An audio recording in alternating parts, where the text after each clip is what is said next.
Banking kahit nakatsinelas.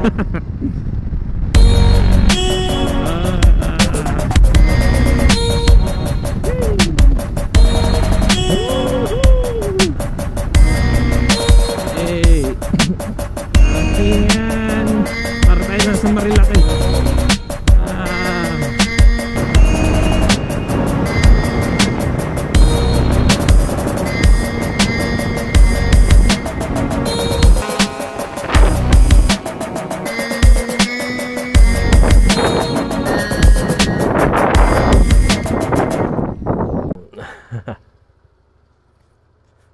Pero wala akong magawa.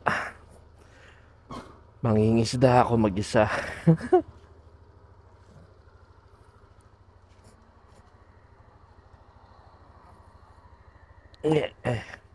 Mamaya ako na yung sa search. Baka kasi maligo ako dun eh. Pag namali ako ng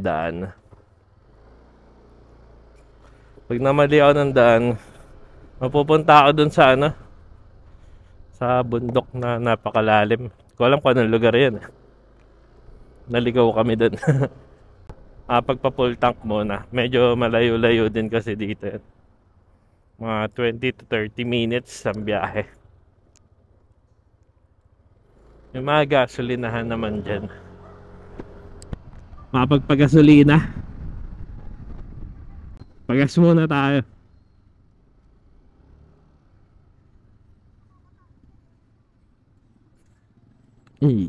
Petron. Okay na, full tank na. Search lang natin. Balete Baywalk.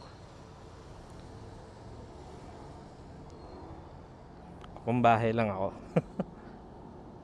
Diyan lang naman eh. No network. Ayan, game.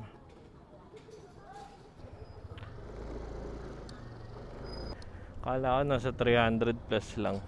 Maabot ng 400. Nasagad ko masyado yung gas ko.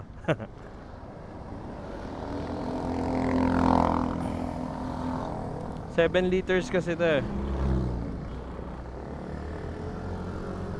Tapos ayun, may reserve.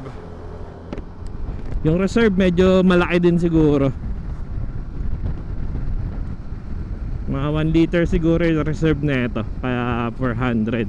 Kasi kung sagad na sagad to, baka nasa 500 plus yung gas na abutin. Ayun, bilisan ko na lang para makatambay din. Hindi ko rin kasi sure kung mahangin yung audio eh. Basta record lang ako. Enjoy lang natin yung kalsada. Sarap pag ganito kalsada. Ay, may lubak. Wow. Banking kahit nakatsinelas.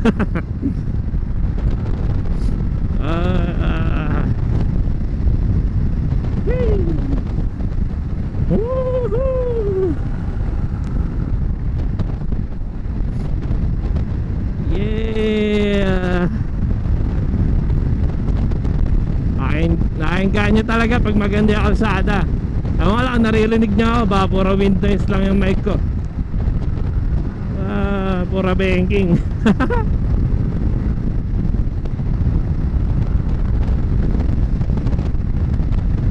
Yay! Woohoo! Whee!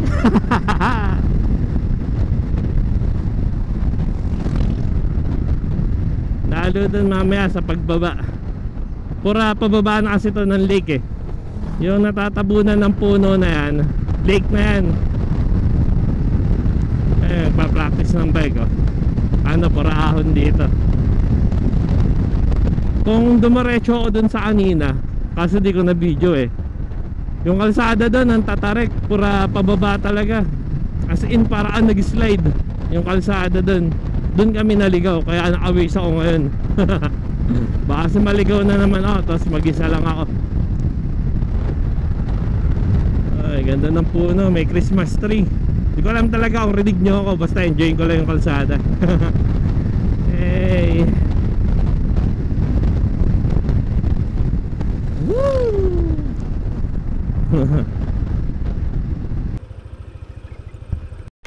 Mintula ako saglit. Ganda ng view ng lake oh. Baba tayo doon. May bangka.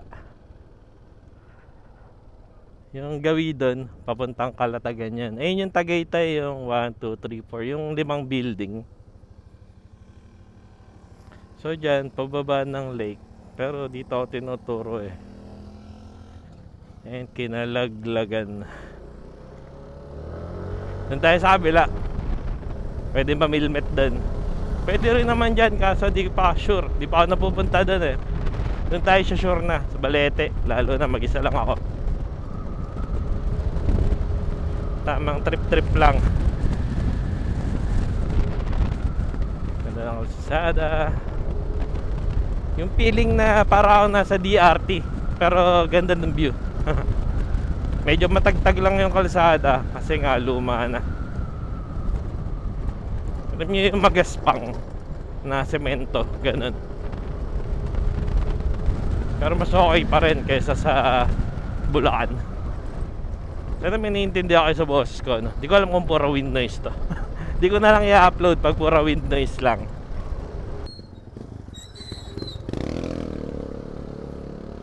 Ayan na yung lake. Ayan nangingisda. Pura lumot. Meron dito ang 2 bata na nakilala eh. Kalimutan ko na yung pangalan nila. Pero natatandaan ko sila sa itsura. Tapos natatandaan din nila ako sa itsura. Nakarang araw nandito kami. Natandaan nila ako.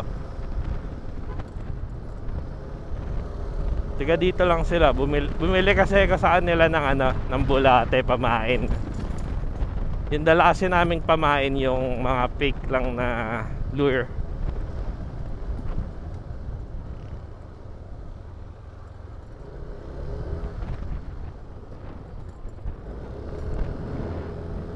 Kinuha nila ako na ng bulate dati pamain. Nakahuli naman.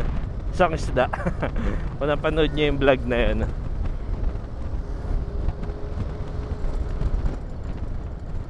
Ito dito na yan.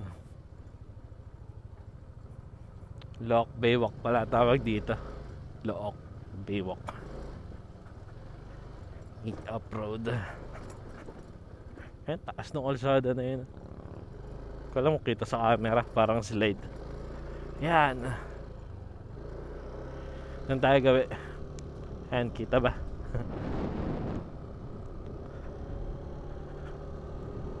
Eh.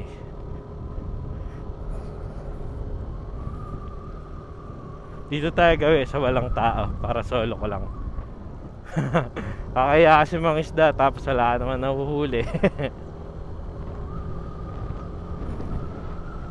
Ay may nangingisda.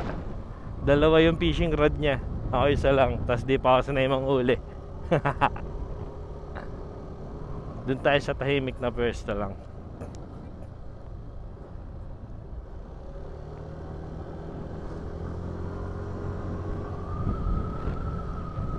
Kutin muna natin.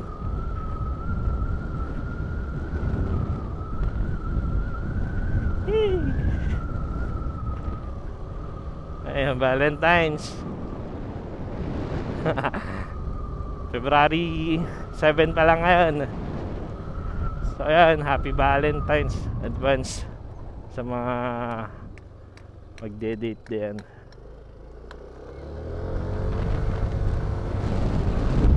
Daming ibon dun, no?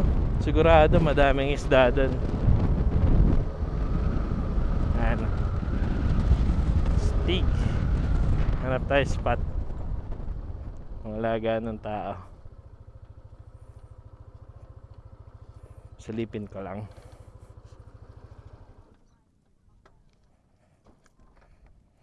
Silip lang tayo. Basura. Ayun na may mga isda. Kulay orange. Yun. Try natin kung makahuli tayo. Kaya na yung max ko. All stock na. Medyo madumi lang. Siyempre, binabiyahe. Ayun na may mga isda. Kulay orange. Ang linaw ng tubig eh. Kaso ayaw nila kagatin yung pain ko. O baka sadyang hindi lang ako sanay.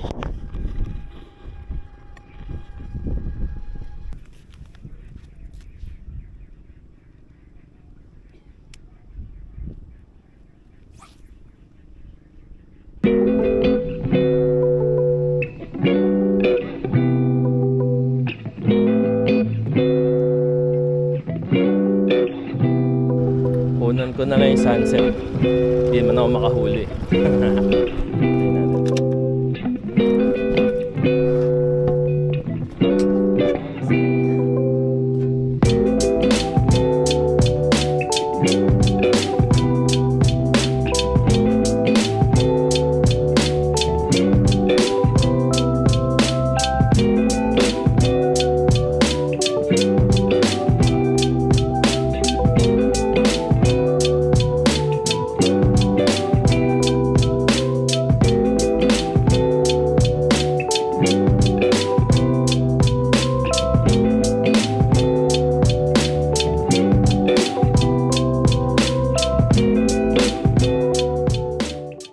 Lalatag na ng lambat sila kuya.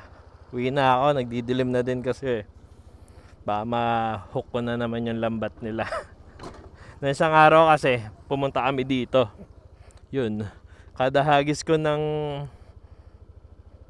fishing rod, sumasabit dun sa hook nila. Ayan, nakapag-video lang tayo ng sunset. Tapos uwi na. Magandang tambayan yung lugar na to sa mga gustong tumambay. Dito lang to sa may Look, Balete, Batangas. Google nyo na lang. Waze ko lang paano umuwi. Dire-diretso lang naman yun Nalilito lang talaga ako dun sa dalawang daan paliko. Ayun, may namamaril ng isda.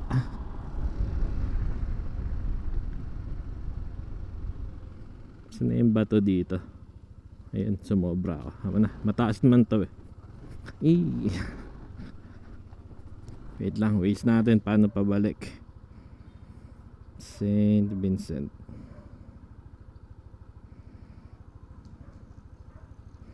Pag di ko ma-waste, dito ako dadaan sa highway. Pero mas malapit kasi dun makakaiwas pa sa traffic. After nyo mamilmit dun, tapos wala kayong mahuli, dito kayo pumunta. Ayun mga tindahan ng isda. This dyan, may uwi kang isda. Bili ka na lang ng isda, pagdating nyo sa bahay, sabihin mo, yun yung huli mo. Ayun mga buhay na isda yan. Ayun, dahil pang isda dyan. Mga tilapia, bangus. Ayun yung nakukuha dyan sa sa lawa.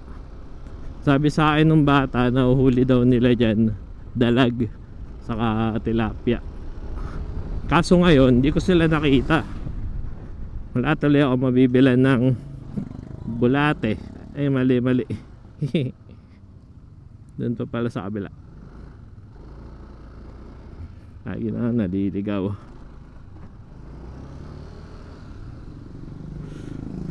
Ang lamig ng hangin dito. Lamig. Ba't di ko sinuot yung jacket? Para tayo nasa Tagaytay. Yung kabilang side kasi na ito, Tagaytay na Kaya ganun sigurong malamig. Saka malamig naman talaga dito sa Batangas, sa parte ng Lipa.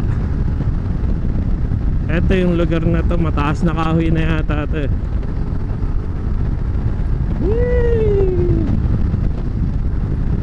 Di ka maangamba dito kasi alam mong makinis yung kalsada.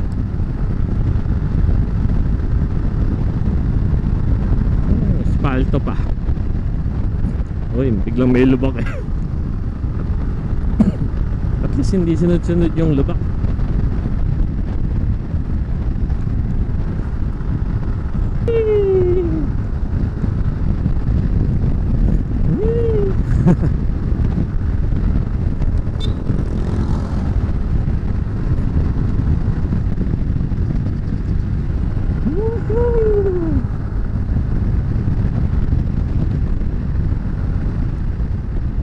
May labak.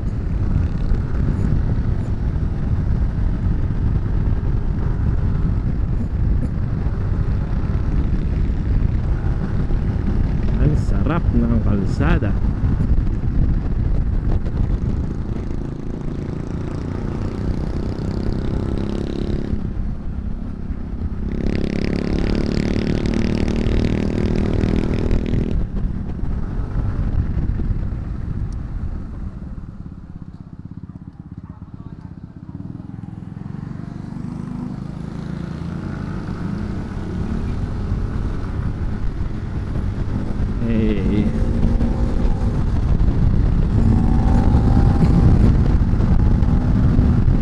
naka-clear visor ako eh.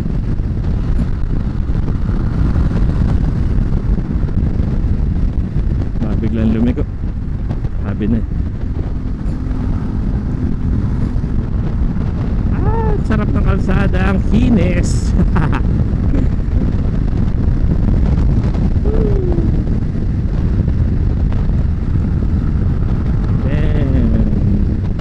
Slow down.